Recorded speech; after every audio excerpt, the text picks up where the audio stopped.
코로나19 중앙재난안전대책본부 1차장 보건복지부 장관 박능우입니다. 오늘 0시 기준 국내 발생 환자 수는 50명입니다. 수도권의 환자는 44명이고 비수도권은 6명입니다. 다행히 어제 돌아가신 분은 없었습니다. 지난 2주간의 위험도 평가에 대해 설명드리겠습니다. 현재 대규모 감염 확산 상황은 나타나지 않으나 요양병원, 요양시설과 같은 취약시설에서 집단 감염이 계속 이어지고 있습니다. 이러한 영향으로 최근 2주간의 국내 발생 환자 수는 1일 68.7명으로 그 직전 2주간의 59.4명에 비해 소폭 증가하였습니다. 특히 지난 한 주는 신규 환자 수가 1일 75.3명으로 기존의 감소세와 달리 증가 추세를 보였습니다.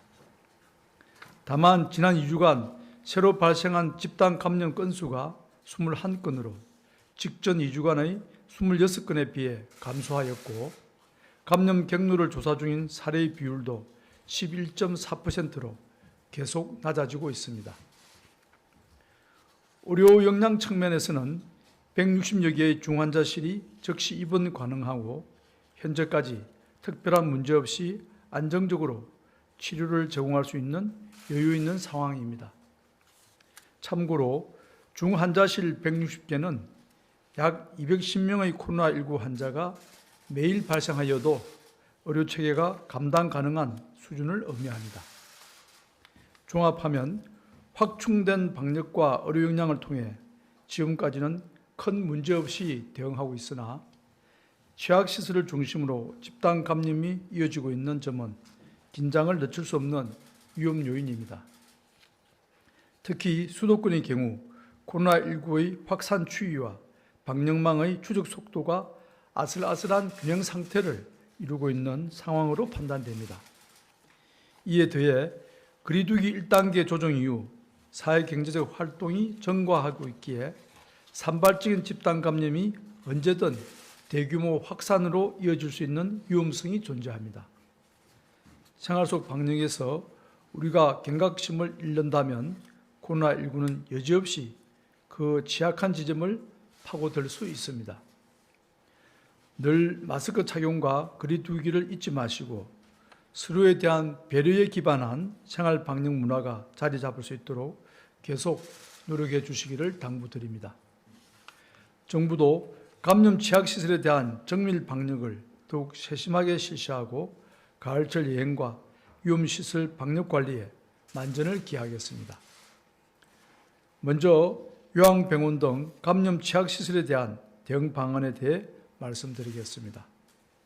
최근 집단 감염이 발생한 요양병원과 시설을 살펴보면 보다 세심한 관리가 필요한 위험 요인이 확인됩니다.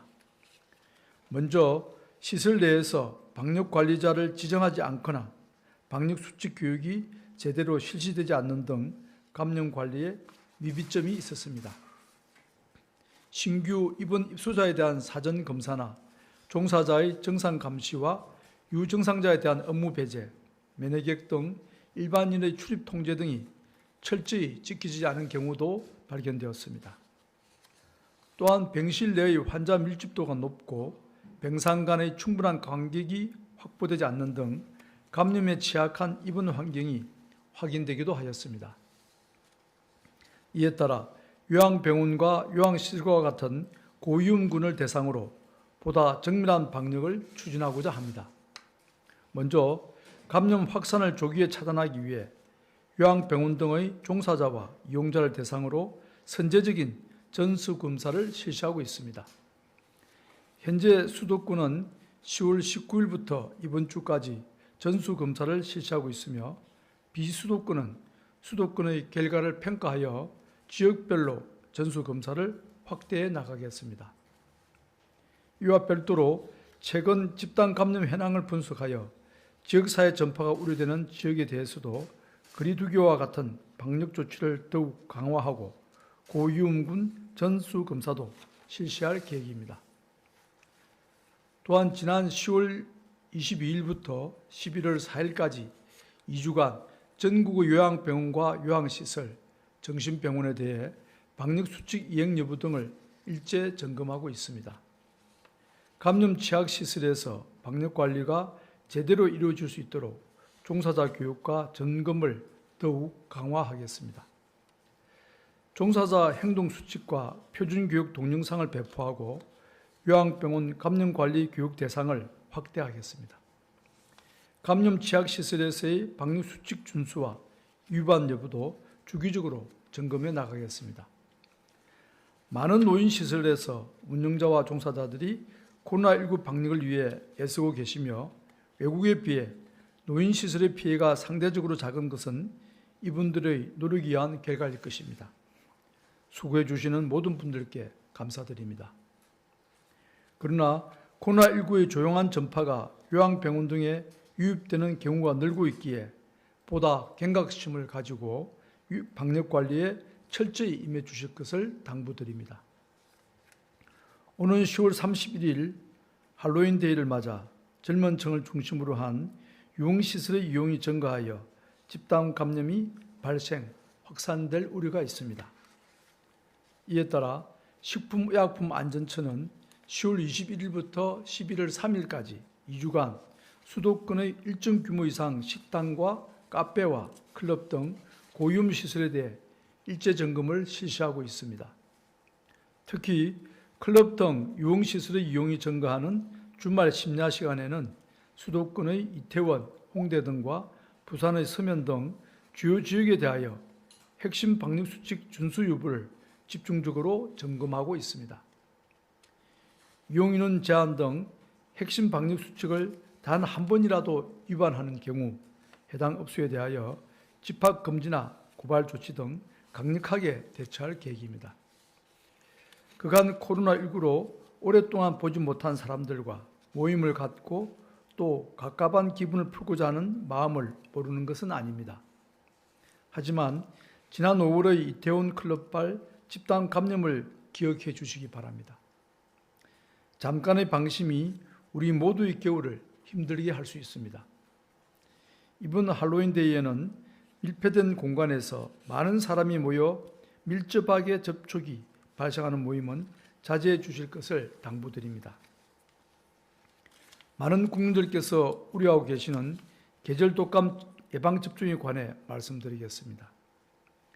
예방접종과 관련하여 국민들께 여러 염려를 끼쳐드린 점에 대해서 정부 당국자로서 진심으로 송구스럽다는 말씀을 드립니다. 예방접종 후 이상반응 신고 사례가 증가함에 따라 정부는 예방접종 전문위원회를 개최하여 그간의 조사 결과를 검토하고 보다 안전한 예방접종 방안에 대해 논의하고 있습니다. 어제 예방접종 전문위원회는 지금까지 검토한 26건의 사망 사례는 시간적 근접성이나 기저질환 또는 부검 결과를 볼 때 모두 예방접종과의 인과성이 매우 낮은 사례들이라고 판단하였습니다. 이러한 사례 분석 결과를 기반으로 예방접종을 중단할 상황이 아니며 코로나19와 계절 독감의 동시 유행 위험성을 고려할 때 예방접종을 지속하는 것이 필요하다는 의견을 제시하였습니다. 정부는 전문가들과 함께 백신 접종 후 사망과 이상반응 신고 사례를 분석하며 계절 독감 백신 접종과의 인과관계가 확인되는지 계속 철저히 살피겠습니다. 백신은 수많은 생명을 확실하게 살릴 수 있는 과학적으로 또 역사적으로 검증된 수단입니다. 특히 계절 독감은 국내에서만 매년 3천여 명이 사망하는 위험한 감염병입니다. 이를 예방하기 위한 백신은 그 부작용에 비해 접종의 이익이 훨씬 크며 이에 대해서는 세계보건기구와 국내의 전문가들 모두 의견을 함께 합니다. 국민들께서는 방역당국과 전문가들의 평가를 신뢰하여 주시고 안전수칙을 잘 준수하시면서 예방접종을 받아주실 것을 당부드립니다. 언론도 사실관계를 중심으로 세심하게 보도해 주실 것을 당부드립니다. 거리두기 1단계로의 조정 이후 국내 발생 환자 수가 등락을 거듭하고 있습니다. 추석과 한글날 연휴 영향은 다행히 안정적으로 관리된 것으로 보이나 수도권에서 확연한 진정세가 보이지 않고 있습니다.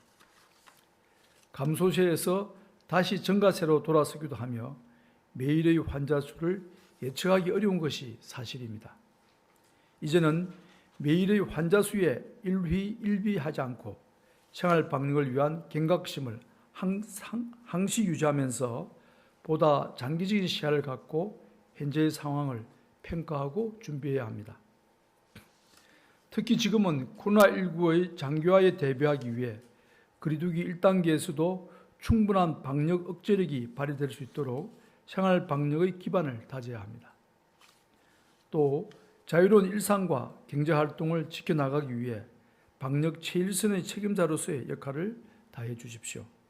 정부도 보다 명확한 생활 방역의 방향을 제시하고 국민 여러분과 함께 모든 노력을 다하겠습니다. 여러분의 참여와 협조를 당부드립니다. 감사합니다. 예, 지금부터 질의응답 시간을 가지겠습니다.